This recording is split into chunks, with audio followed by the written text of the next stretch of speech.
الخير يا جماعة، معاكم المهندس أحمد من قناة حليم وتك. تعالوا النهاردة أعرفكم درس جديد ومفيد جدا، ومن غير أي برامج تقدر تفرمط وتقسم وتفضي مساحة من أي بارتيشن عندك في الجهاز.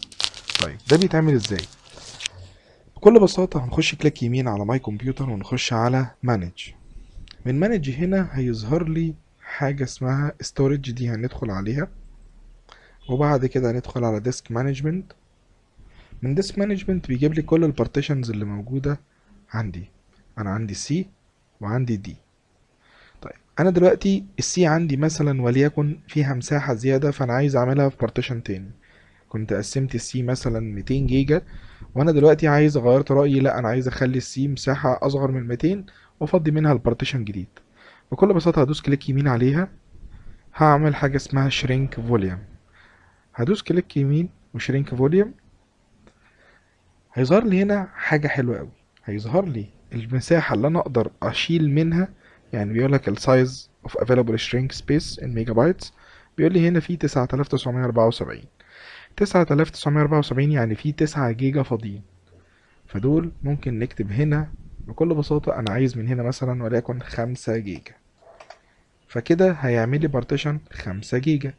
وادوس شرينك، كده فضالي من السي نفسها مساحة 5 جيجا، وعملها لي بارتيشن لوحده 5 جيجا. هيظهر لي بالمنظر ده. كليك يمين عليه وهقول له نيو، وادوس نيكست في نيكست، واختار المساحة اهي، واختار النيم بتاعه او الاسم بتاعه او الدرايف ليتر بتاعه، واقول له نيكست. هيقول لي فورمات، هقول له نيكست. هيفرمته ويشغله لي كبارتيشن. طيب حاجة تاني، انا هنا عندي البارتيشن ده كريته بالغلط، عايز امسحه. بعمل ايه؟ كليك يمين، ديليت فوليوم. كليك يمين، ديليت فوليوم. بيقول لي عايز تتأكد ان انت عايز تمسحه، بقول له يس وبيمسحه.